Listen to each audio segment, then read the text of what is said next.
Protective equipment coming in clutch, a seatbelt saving a life, and quick thinking from a child to avoid a horrible fate. All that and more in this video. What's a, you know what, just to be safe thing you did that ended up saving your ass later? Story 1. Not my ass, but my mom's. She and I were home alone, and I was getting ready to go to a party. I came upstairs and found her with the carbon monoxide detector in pieces on the coffee table. She said it was beeping, and apparently once, years ago in our last house, one was malfunctioning and giving a false alarm, so I guess she assumed it was happening again. I shrugged it off and continued to get ready.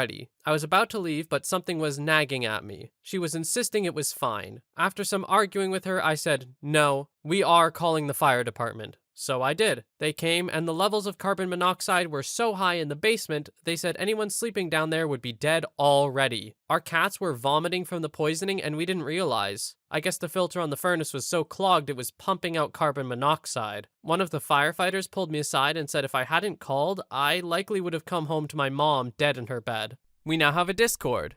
Check out the server in the link in the description. Story 2. Not my ass, but I was getting ready for school whilst my mum was vomiting in the bathroom. She said it was just a stomach bug and to just go to school, but mentioned her arm hurt. Something didn't sit right, so I called the ambulance from downstairs. They arrived and took her into the ambulance. She then proceeded to have 3 cardiac arrests and needed defibrillation each time. A double bypass later, and she was up and about within a month. Paramedics told me she would have died 5 minutes after I left if I hadn't called. Story 3. Was delivering pizza in a sketchy block of town late at night. Huge apartment complex with multiple buildings. Walking up to the front door, I noticed a couple guys wearing dark clothing about 100 feet behind me walking in my direction. Delivery was on the 2nd floor, and by the time I reached her door, I heard the main door of the apartment complex open and close. She used a CC for the order and tipped in cash, so when I was putting the receipt into my bag where I kept my cash, I actually pulled the rest of the cash out and stuffed it into my inner jacket pocket just to be safe, leaving just the change I had that night in the bag. Started to head down the stairs back out to my car, and 2 guys jumped out from behind the stairs, and the one had a gun pointed at me and told them to give them the money. I quickly handed my bag filled with quarters, and they took off towards the back entrance of the apartment complex. I never ran so fast in my life back to my car. I wanted to make sure I was as far away as possible before they realized they robbed me of $3.50. Story 4. My friend and his wife were having their first child. They had gotten a big packet of information and paperwork to fill out before the due date to make things easier. There were also brochures for genetic testing and other things that could be done, and one of the things was about saving the cord blood. My friend said that he looked at the front of the brochure and asked his wife if they should do it. It is not cheap. A couple $1,000s to save it, and a few hundred a year after that. And my friend said yes. Their daughter was born later that year. 3 years after her birth, they had a boy, and he was born with an immune disorder. No white cells. And his big sister's cord blood and stem cells were used as a treatment. Story 5. My daughter was born in December, and for months we sat on the fence about the decision. Here in Australia, it's a $6,000 minimum before ongoing costs, for a reputable company. I spoke with the rep wanting to learn more information. She was happy enough to answer all my questions with full transparency. I read that a few saved cord bloods were used on a study for autism, found weird, and a few others to treat diseases. She also mentioned that it had a basically 0 failure rate, guaranteed money back if it doesn't work. Great, I thought. Then I asked what the "it" exactly is. It just covers the usability of the cord blood. I reiterated, nothing else? She confirmed it. So I asked what was the success rate of those who had cord blood used in surgeries. Couldn't tell me. Patient confidentiality. Okay, but we're talking percentage-wise of successful use of it. She told me it was 100%. At this point, I got a bit weird about it all, so I asked again,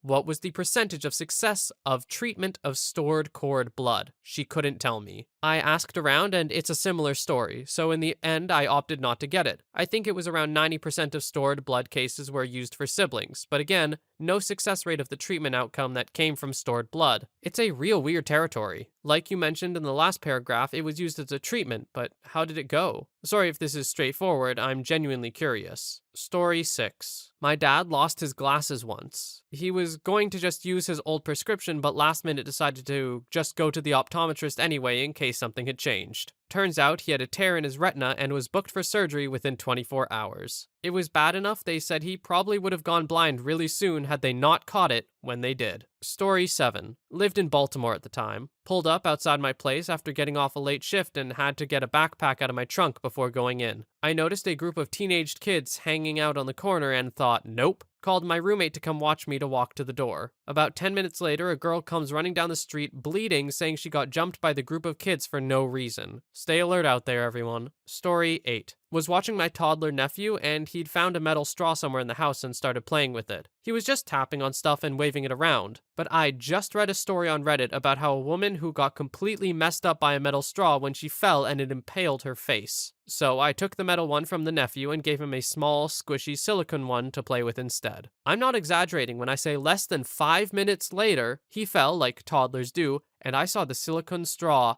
all smushed into his cheek. I just had to sit for a while after that one. Story 9. Not me, but a coworker was trying to separate some railroad ties with a crowbar as part of his yard work for the day, and when it popped, a nail flew and embedded itself in one of the lenses of his safety glasses. He threw them on because he had them for work. He keeps them in his desk as a reminder. PPE is not just for the workplace, folks. Story 10. I used to work for a recycling company, collecting old fridges and freezers and packing them in a lorry to take to London to the big recycling plant. Picking up fridges was heavy work, and an average of 135 plus fridges a day we'd collect and have to lift into the lorry. I picked up a tall fridge and basically did a semi-throw to get it up into the lorry, and a small shard of something flew directly into my eyeball. No safety goggles in a very dusty, dirty environment, so all day I was rubbing my eye as it felt sore and like something like dust was there. But no amount of washing with water or rubbing helped. That night, ended up going to the emergency ward at the hospital, and they looked at said eyeball, which by now is bruised from my constant rubbing and likely worse for wear. After tests and having purple type dye put into my eye, they said I had a scratched cornea with whatever hit my eyeball. They were talking about getting surgery to limit long-term damage, etc., but gave me a few eye drops and a topical cream and said to return in a few days for follow-up. Luckily, that helped heal the eye, and they said no more damage, etc., and to finish eye drops and use safety goggles. I was very lucky, and at 47 years of age, still get 20/20 vision with eye tests. If there is safety equipment, use it. Story 11. I dropped my high school girlfriend off. Then, for some reason, I locked the passenger door. Not 10 minutes later, I was stopped at a red light, and some scummy-looking dude tried to open up the door. I have no idea why I locked that door after she got out. I didn't have a habit of it. No idea what would have happened if that guy got in my truck. Story 12. Something similar happened to me. I was dropping my friend off at home. He lived in a sketchy neighborhood. I had my driver's side door locked, and as soon as he got out, I immediately locked the other one. These 3 girls come running out of the bushes trying to open my car doors. One jumped on my hood, and I freaking gunned it. She rolled over my car. The other chucked her drink at my driver's side door. I'm terrified to think about what they were going to do to me. Story 13. Saved the GPS location of my vehicle on Google Maps before exploring a national forest with a road trip buddy. We grabbed some fishing poles and head out towards the nearest water location on our map to hopefully catch a couple fish. Turns out it was a swamp, not a lake, and we got so incredibly turned around it could have ended very badly. We really didn't go that far in from where we parked, but somehow ended up on the other side of the swamp without realizing it. Drizzling rain, mosquitoes, bear tracks, and the sun started going down before we found the car. Without the GPS coordinates saved, it would have been a cold, wet night in the woods at minimum, and more likely, a search and rescue required situation. Story 14. I had a female patient coming in for I-131 therapy. Patient must not be pregnant, and to make sure we do a blood test 1 day prior to dosing. I checked the results on screen that was negative. I printed it out and put it in the patient file just in case, although we went paperless years earlier. After giving her radiation safety instructions and discharging her, she came in a couple days later saying that she was late. The doctor inserted another pregnancy blood test and came out positive. The lab technician went to the previous negative blood test and changed it to positive. Hadn't I printed the test, it would look like I dosed a patient while pregnant and could get fired. Staff before this incident used to make fun of me for being paranoid. After this incident, everyone started printing the results. Because a lot of people asked and answering their questions, edit, I reported it to the head of the department. He immediately involved the medical physics department and they calculated the dose to the fetus and found out she had to abort because the baby will be severely mutated. So they involved the OBY/GYN also. Last thing I knew, that a huge investigation was carried out and the patient filed an official complaint. I don't know what happened later. Everything completely changed. Policies and procedures/hospital information systems/quality department was established/risk management department was established, etc. That was back in the beginning of 2007. The system was installed in the end of 2006. That was the first time anyone used an electronic system. Story 15. Normally, I'm pretty impressionable and cave to peer pressure, but this one time when I was younger, I was hanging out with my friends and a couple of older high school guys I'd only met that day. The girls were all fawning over them, but I could tell they were idiots. When they all wanted to go for a drive with the guys, I thought, nah, I don't trust these guys, and I think it's best I just call my parents and go home. I got a call the next morning from one of the girls who was a passenger. One of the high school boys was driving. They'd had a serious crash, and one of the girls wasn't wearing her seatbelt and hit her head on the dash and was in a coma for 6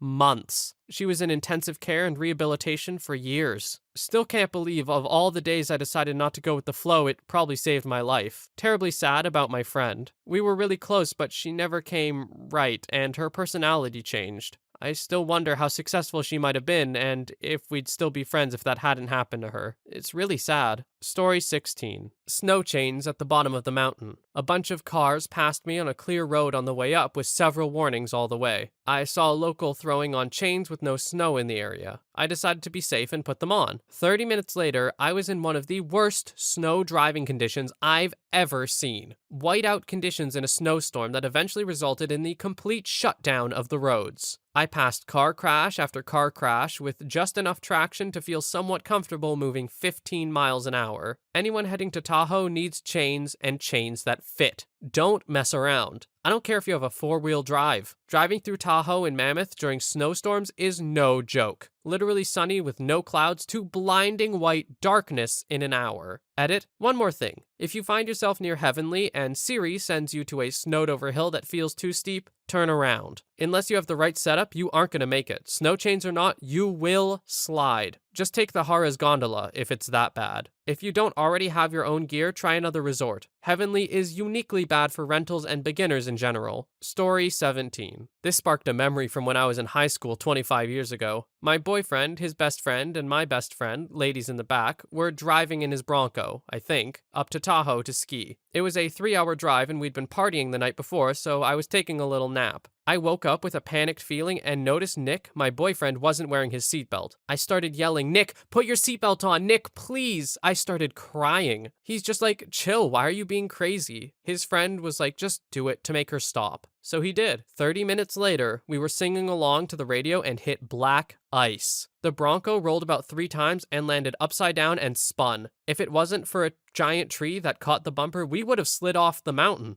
Nick busted his shoulder. Most of the damage was on the front passenger's side. We all had whiplash and scratches from stuff flying around the car, but otherwise walked away. There is no way Nick would have survived if he wasn't wearing his seatbelt. You think he would be grateful for that, but a month later I found out that he and my BFF were sleeping together because I wasn't ready yet. Story 18. When I was a student, I'd do my own work on my car to save mechanic bills. One day, after changing brake pads, I was driving on the motorway at 100 kilometers an hour, the freeway at 60 miles per hour for our American friends, and I felt a slight shuddering through the steering wheel. Given you're not supposed to stop on a motorway unless it's a real emergency, I was reluctant to pull over to check it out if anything was wrong. Though, having only worked on the car that morning, I decided to check just to be safe. Turns out I hadn't even finger-tightened the wheel nuts, only threaded them about half turn each. Story 19. Had my boat trailer bearings repacked by the boat repair shop/dealer before I went on a trip that I had to tow it for 400 plus miles. I usually repacked the bearings myself, but figured I'd have the pros do it since I had a long haul ahead of me. The day before I left, I decided to double check that the bearing case was full of grease. Without it, they would overheat and I would be royally effed and stranded with a high risk of a wheel actually coming off the trailer if I didn't notice it in transit. There was no grease at all on the bearing case on any of the 4 wheels. I would have been lucky to make it 20 miles before something serious happened. Story 20. My stomach had some issues and my doctor sent me for a colonoscopy just to get things checked out. They found 1 poly-P, no big deal, not related to the current problem, and told me to come back in 5 years just in case.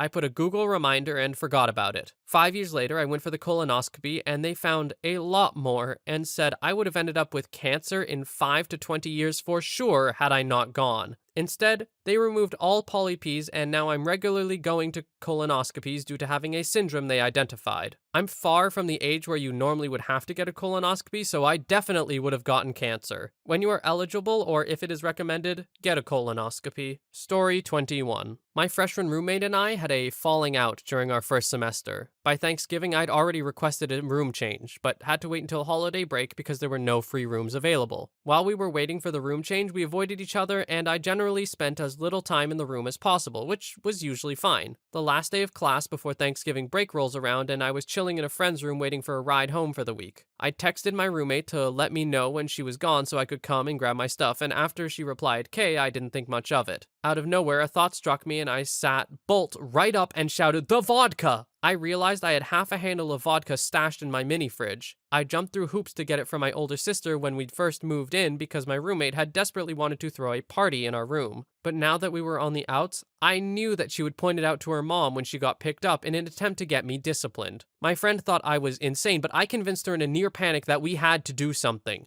We called a mutual friend and cashed in a favor. We told him he needed to call my roommate and demand she get lunch with him to get her out of the room. I waited just out of the sight in the dorm courtyard and watched her and the guy walk into the dining hall, then dead sprinted into our room. The handle was sitting out on my desk. I immediately threw it in a garbage bag and buried it in my laundry, then flew out of that room like a bat out of hell. Hours later, I went to the room to pack up and found that she had absolutely trashed the room. She had pulled apart my desk, my bed, and my closet, but somehow missed my hamper. In a rage, she ripped my name tag. In the end, I got away with my vodka and she got written up for trashing my stuff. My instincts did not lead me astray that day. Story 22. On a road trip with my sibling and I's, dad in Latin America. He lived there and we were visiting. On a highway at night with clouds, no moon, and no lights. This was a new highway that nobody likes taking now, as criminals often leave glass or spikes to puncture tires and rob you, or worse. We were driving and this guy was pulled over and waving for help. My dad stopped behind and the guy was scared and asked if we could light up his car while he changed a flat tire. He was terrified of being out alone, and rightfully so. Dad goes to get out to help and my sister grabbed him and said she didn't think this felt right. Dad assured us it was fine and almost got out, but his sister grabbed him again. Right then, a car flew by the door right where he would have been. 4 guys jump out, one grabs the man, puts a gun to his head, and the others sprint to our car. There was a brief chase down the highway, but luckily their old Corolla didn't keep up with our Jeep. They gave up after 2 to 3 minutes of driving 170 kilometers an hour. My sister saved my dad's life, and probably ours, by making him stay in the car that few extra seconds. Edit. The guy with a gun to his head lived and was okay, given everything. After the chase, we had to turn around and continue on the way we were originally going, as there were no other routes to get back home, unless we backtracked 6 hours. After we passed the vehicle of the man, we saw he wasn't there anymore and we thought the worst. Luckily, we ended up passing 4 National Guard vehicles about 2 kilometers later and saw that the man was there talking to them. To answer, I've never known if the guy was in on it. The timing has always seemed off, however the look of fear in his face was so genuine when the guys jumped out that I can remember it perfectly 15 years later. Story 23. I lock my doors habitually. Walk through a door, reach behind me, twist the lock. It's the way I was raised and I honestly don't even think about it. I've actually got myself into trouble absent-mindedly locking other people's doors. Houses, offices, shops, I'm a menace. This one night, I'm sitting and reading pretty late, and I suddenly think I need to check my front door to make sure it's locked. Lo and behold, it's actually unlocked. Shocked me a bit, but I locked the door and the deadbolt and slid the chain for good measure, then go get myself a glass of water. As I'm walking with my glass of water from the kitchen back past my front door, I catch a movement out the corner of my eye. I turn to the door and watch the doorknob slowly try to turn left and right. The micro movements that a locked doorknob can be forced when twisted. I put on as deep of a voice as I can and forcefully stage project, "I have a gun and I'm calling the cops." The doorknob stopped turning. I slept in a closet that night just to be safe. Story 24. Worked alone in a gambling/video poker place, closing. Strange guy came in and started making small talk with me. I was expected to be kind and friendly to everybody who came in, so I was doing that. I decided to send a message to my boyfriend and a friend, and then something in me told me to take a picture of the guy as he moved closer to the counter I was behind. I snuck one real quick and sent it to said friend, since she was awake. She called me immediately as she drove the 20 minutes to my job.